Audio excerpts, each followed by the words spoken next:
രുദ്രാർദ്ര പ്രണയം ഭാഗം 31. കാർത്തികേയൻ കലങ്ങിയ കണ്ണുകൾ അമർത്തി തുടച്ചുകൊണ്ട് പാറുവിനെ നോക്കി. പാറുവിന്റെ കണ്ണുകളും നിറഞ്ഞിരുന്നു. പാറു, നിനക്കിത് എത്രാം മാസാ? അയാൾ ഗൗരവത്തോടെ ചോദിച്ചു. പെട്ടെന്നുള്ള ചോദ്യത്തിൽ പാറു ആയുഷിനെ ദയനീയമായി നോക്കി. അത് 2 മാസം ആവാറായി, ആയുഷ് പെട്ടെന്ന് പറഞ്ഞു. അയാളാണോ എന്ന പോലെ അവളെ നോക്കി. അതെ, അവള് പറഞ്ഞു. അതിനെ നിനക്ക് വേണോന്ന് ഒന്നുകൂടി ആലോചിക്ക്. എന്തായാലും നിന്റെ അവന്റെ വിവാഹം നടക്കില്ല. നടത്തില്ല ഞാൻ. ഈ കുടുംബത്തിന്റെ അന്തസ്സ് കളഞ്ഞു കുടിക്കാൻ ഞാൻ ആരെ അനുവദിക്കില്ല, അയാൾ ദേഷ്യത്തോടെ പറഞ്ഞു. ഏട്ടാ, നമ്മുടെ കുട്ടിയല്ലേ, അയാളുടെ ഭാര്യ പത്മിനി പറഞ്ഞു. സ്ത്രീകളുടെ അഭിപ്രായം ഞാൻ ചോദിച്ചിട്ടില്ല. ചോദിക്കുമ്പോ പറഞ്ഞാ മതി, അയാൾ ശബ്ദമുയർത്തി. പത്മിനിയുടെ തല താഴ്ന്നു. എന്റെ കാര്യത്തില് മറ്റാരുടെ അഭിപ്രായം എനിക്ക് അറിയേണ്ട കാര്യമില്ല മുത്തശ്ശ. ഞാൻ ഹൈദരാബാദ് പോവാ, മിമിയുടെ അടുത്തേക്ക്. പോവേണ്ട കാര്യങ്ങളെല്ലാം ശരിയായി, പാറു ഭാവവ്യത്യാസമില്ലാതെ പറഞ്ഞു. അയാൾ പകപ്പോടെ അവളെ നോക്കി. നീ എങ്ങോട്ടും പോവില്ല. മാധവി, സേതു, നിന്റെ മകളോട് അകത്തേക്ക് കയറിപ്പോവാൻ പറ, അയാളുടെ ശബ്ദമുയർന്നു. മാധവി എന്ത് ചെയ്യണമെന്നറിയാതെ കണ്ണു നിറച്ചുകൊണ്ട് സേതുവിനെ നോക്കി. അയാളുടെ മുഖത്തും സങ്കടമാണ്. മുത്തശ്ശൻ വെറുതെ പ്രശ്നം ഉണ്ടാക്കരുത്. പാറുവിന് അമീറിന് ഇഷ്ടമാണെങ്കിൽ ആരൊക്കെ എതിർത്താലും ഞാനും ആയുഷും ചേർന്ന് ആ വിവാഹം നടത്തി കൊടുക്കും. അതുകൊണ്ട് ഈ കാര്യത്തിൽ മുത്തശ്ശൻ പിടിവാശി കാണിക്കാൻ നിൽക്കണ്ട. ആദ്യമായി അവിടെ മനുവിന്റെ ശബ്ദമുയർന്നു. മനു, അയാൾ ദേഷ്യത്തോടെ വിളിച്ചു. വിളിക്കണ്ട, വിളിക്കണ്ട നിങ്ങൾ എന്നെ. ഇത്രയും കാലം അനുസരിച്ചിട്ടേ ഉള്ളൂ, മൗനം പാലിച്ചിട്ടേ ഉള്ളൂ ഞാൻ. ഇനി അത് നടക്കില്ല, അവൻ തീർത്തും പറഞ്ഞു. മോനെ മനു, അകത്തേക്ക് കയറിപ്പോ, മഹി ശാസനയോടെ പറഞ്ഞു. എന്തിന്? അവൻ പറയാനുള്ളത് അവൻ പറയട്ടെ മഹി, പത്മനാഭൻ മഹിയോട് ഗൗരവത്തോടെ പറഞ്ഞുകൊണ്ട് കസേരയിലേക്ക് ഇരുന്നു. മനു തുടർന്നു.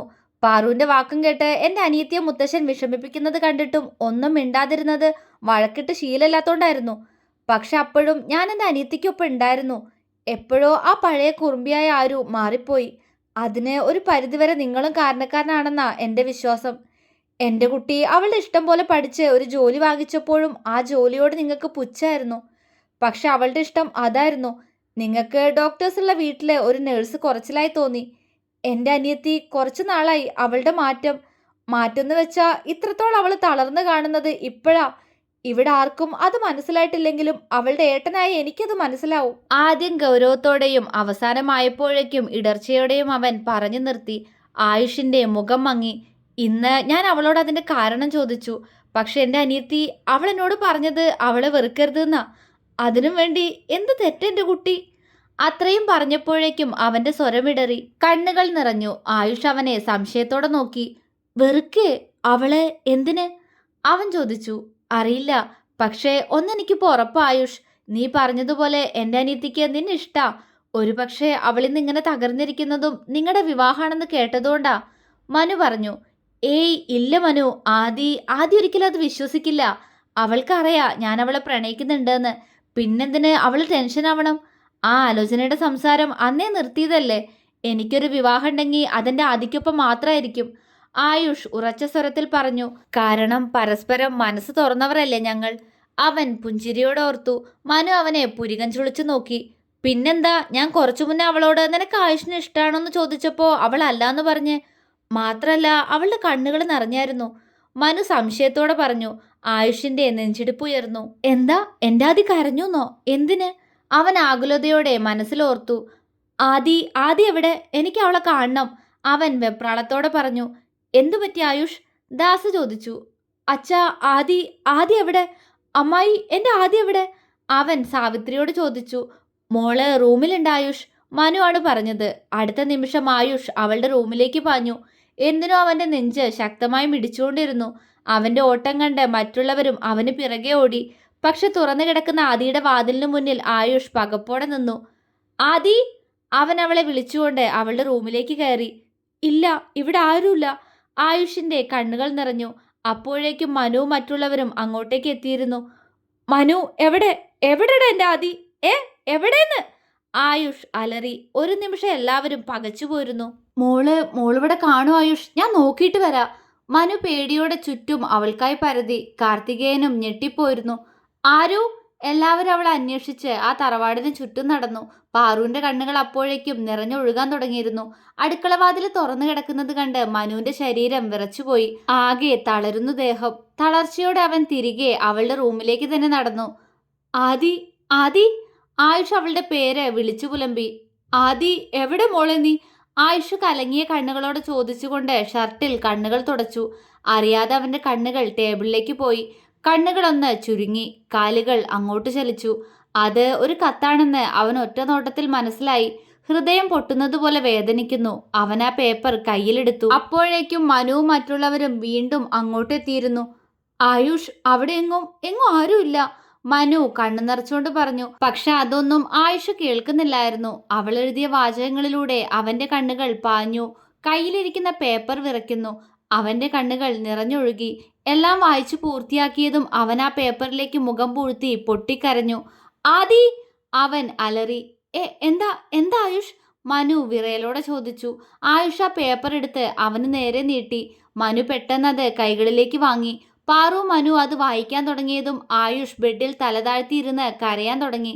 ആദി, എന്താടി നിനക്ക് പറ്റിയേ? എന്നിട്ടിട്ട് എന്തിനാടി പോയേ?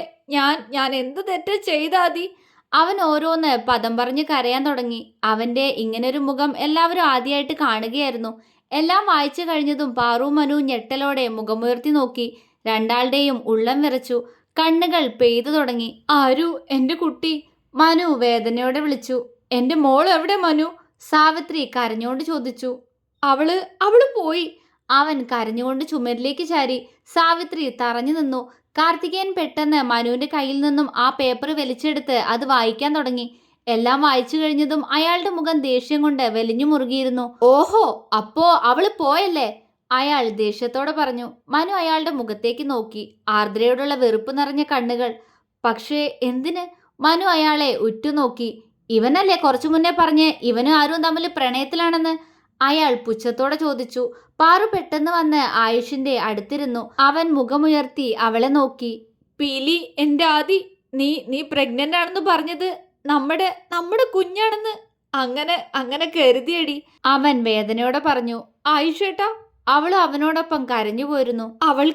അവൾക്ക് അറിഞ്ഞൂടെ എന്നെ? ഒന്നുമില്ലെങ്കിലും മനസ്സുകൊണ്ട് മാത്രല്ലല്ലോ, ശരീരം കൊണ്ട് പോലും ഒന്നായവരല്ലേ ഞങ്ങള്. എന്നിട്ടും അവൾ അങ്ങനെ കരുതിയില്ലോ. അവനൊന്ന് തേങ്ങി. പാറു അവനെ ഞെട്ടലോടെ നോക്കി. ആയുഷേട്ടാ!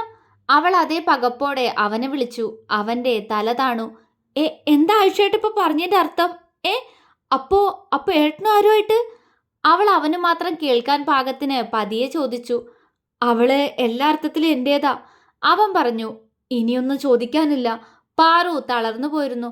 പക്ഷെ മനുവിന്റെ മറ്റുള്ളവരുടെ നോട്ടം കാർത്തികേയനിലായിരുന്നു. എന്താ അച്ഛാ, എന്തു പറ്റി? മല്ലിക ആകുലതയോടെ ചോദിച്ചു. എന്തു പറ്റാൻ? അവൾക്ക് വേണ്ടവന്റെ കൂടെ പോയി, അയാൾ അലറി. ആയിഷ അയാളെ മുഖമുയർത്തി നോക്കി. എന്ത്? ആരുടെ കൂടെ? നിങ്ങൾ ഇതെന്തൊക്കെയാ പറയുന്നേ? മനു ദേഷ്യത്തോടെ ചോദിച്ചു. അയാൾ അവനെ നോക്കി ചുണ്ടുകൊട്ടി.